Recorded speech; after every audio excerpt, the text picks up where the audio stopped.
الشيطان الرجيم بسم الله الرحمن الرحيم أولئك الذين اشتروا الحياة الدنيا بالآخرة فلا يخفف عنهم العذاب ولا هم ينصرون বস্তুত এ লোকেরা আখেরাতের স্থায়ী জীবনের বিনিময়ে দুনিয়া অস্থায়ী জীবন খরিদ করে নিয়েছে। কিয়ামতের দিন তাদের উপর থেকে তাদের আযাব কিস্তি পরিমাণ হলো হালকা করা হবে না। সেদিন তাদের কোনো রকম সাহায্য করা হবে না।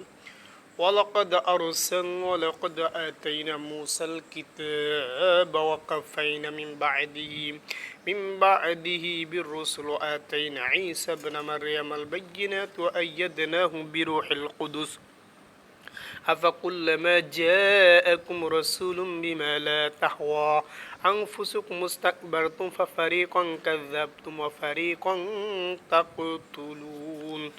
আমি মুসাকে কিতাব দিয়েছি, তারপর একে একে আমি আরও অনেক নবী পাঠিয়েছি এবং বাপ সারা সন্তান পয়দা করার মতো সুস্পষ্ট নির্দেশন দিয়ে আমি মারিয়ামের পুত্র ঈসাকে পাঠিয়েছি এবং আমার বাণী ও পবিত্র আত্মার মাধ্যমে তাকে আমি সাহায্য করেছি। অথচ যখনই তোমাদের কাছে আল্লাহর কোনো নবী আসতো, তোমাদের মনোমুক্ত না হলে তোমরা অহংকারী বশবর্তী হয়ে তাদের অস্বীকার করছো। অতঃপর তাদের কাউকে তোমরা মিথ্যাবাদী বলছো, আবার তাদের কোনো দলকে তোমরা হত্যাও করছো।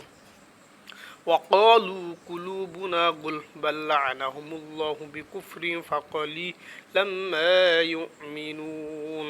তারা বলে হেদায়েতের জন্য আমাদের ও তার দরজা বন্ধ হয়ে আছে। তাদের কুফরি করার কারণে আল্লাহ তাআলাও তাদের উপর অভিশপ্ত করেছেন। অতঃপর তাদের সামান্য পরিমাণ লোকই ঈমান এনেছে। আল্লাহ তাআলা আমাদের এই আয়াতের উপরে আমল করার তৌফিক দান করুক। আমার তৌফিকি ইল্লা। এবং আমার ভিডিওটা আপনারা শেয়ার করবেন, লাইক করবেন। আসসালামু আলাইকুম ওয়া রাহমাতুল্লাহি ওয়া বারাকাতুহু।